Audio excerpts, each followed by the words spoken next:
Kita sering dengar orang bilang lagi nyari ide. Ide bagus, ide brilian. Pertanyaannya, ide itu apa sih? Letak ide itu di mana? Pertanyaan filosofis yang banyak dibahas oleh para filsuf dengan bahasa yang kadang-kadang sulit dimengerti. Ide adalah bukan benda yang dapat dilihat oleh panca indera, karena sifat ide adalah abstrak. Alam ide adalah salah satu pemikiran utama Plato. Menurut Plato, semua yang terlihat di dunia ini adalah tidak nyata alias palsu. Gedung yang kita lihat bukanlah gedung yang sesungguhnya, karena suatu waktu akan sirna, runtuh, tak bersisa. Wanita yang kita miliki bukanlah wanita yang sebenarnya, karena bisa mati suatu saat nanti. Gedung dan wanita yang sebenarnya itu terletak di alam ide, yaitu alam imajinasi. Alam ide hanya bisa dicapai dengan pikiran yang abstrak juga. Contohnya, pesawat N250 Gatot Kaca yang hakiki adalah yang ada di pikiran Pak Habibie sebagai pemilik ide mengenai pesawat. Kemudian ide ini dibantu oleh unsur material, maka terciptalah pesawat yang kita lihat. Semua yang ada di dunia ini ada salinannya di dalam ide. Tapi pendapat ini ditentang oleh muridnya, yaitu Aristoteles.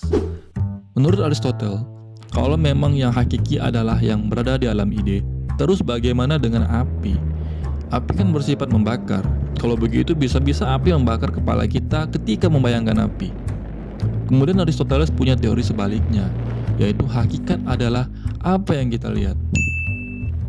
Dua teori pemikiran ini sangat penting dalam kehidupan kita karena keduanya sangat nyata. Teori Plato terwujud dalam bisnis industri pernovelan, perkomikan, perfilman. Menurut Plato, imajinasi lebih berharga dari ilmu pasti. Adapun teori Aristoteles menciptakan dunia sains yang fokus pada seluruh keberadaan fisik. Menurut Almakin Rektor UIN Sunan Kalijaga Yogyakarta, teori Plato melahirkan filsafat Neoplatonisme dan filsafat Arab.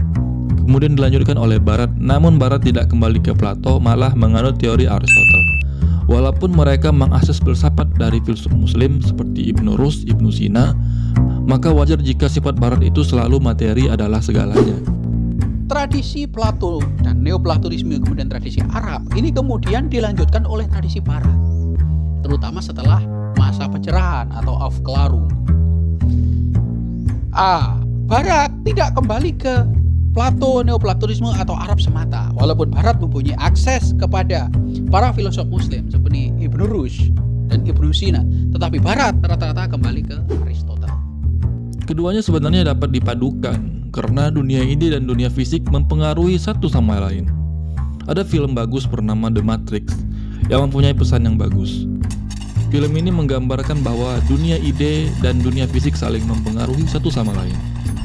Isi film ini menceritakan Neo dan kawan-kawannya berpetualang di dunia Matrix, alam ide. Ketika Neo terluka di alam Matrix, maka fisiknya di dunia nyata juga terluka. Jika berdarah di alam Matrix, maka jasadnya yang di dunia nyata berdarah juga. Jika dilihat di dunia nyata, ketika pikiran, wujud alam ide, stres, maka tubuh pun akan rentan sakit. Dodge this. Contoh lain jika fisik mempengaruhi alam ide bisa dibuktikan jika kita berenang di sungai yang dingin. Membasuh badan dengan sabun, efeknya pun akan terasa ke pikiran, dingin, segar, dan sebagainya. Contoh lainnya adalah laptop. Laptop merupakan kombinasi dunia ide Plato dan dunia empiris Aristoteles, di mana ide yang abstrak bisa menjadi visual. Ibaratkan software itu dunia ide dan hardware itu dunia empirisnya. Keduanya saling menopang.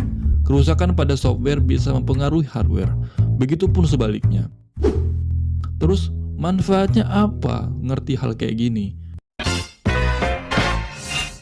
Manfaatnya banyak guys. Akannya gagal paham jika tidak ngerti alam ide seperti mistik, mitos, atau ajaran agama. Jika dilebarkan pembahasannya bisa merambah kemana-mana ya guys. Termasuk saya bisa bikin video ini karena alam ide. Semua yang ada di konten ini adalah pengaruh dari alam ide. Kalau di agama, alam ide sebenarnya adalah malaikat Jibril. Salah jika dikatakan Jibril sudah pensiun karena udah nggak ada nabi lagi. Jibril masih bertugas karena ia adalah alam ide. Malaikat Jibril menyampaikan wahyu Tuhan kepada Nabi, bukan seperti tukang pos sebagai pengantar paket terus pergi. Peran Nabi dalam menerima wahyu merupakan proses kreatif internal dirinya yang terkoneksi dengan Jibril. Maka ketika kamu memiliki suatu ide pada suatu permasalahan, sebenarnya kamu sedang terkoneksi dengan Jibril atau alam ide. Namun ide tersebut belum tentu yang benar-benar dimaksudkan menurut Jibril, karena masih harus difilter dulu oleh logika dan kenyataannya. Kalau bertolak belakang dengan yang rasional, maka bukan itu yang dimaksud. Gak semua manusia bisa paham betul secara pasti apa yang disampaikan oleh Jibril. Hanya orang-orang tertentu sekelas Nabi yang mampu berkomunikasi langsung dengan Jibril. Kalau kelas kita sampaikan apa yang ada di dunia ide menurut yang kita ngerti aja. Verifikasi rasional adalah patokannya. Semakin banyak perjalanan itu dijalani, maka semakin besar pula peluang meraih kedekatan dengan Jibril, walaupun tidak mungkin setara kedudukannya para nabi. Oke guys, sekian dulu video tentang ini. Terima kasih sudah menonton, dan sampai jumpa.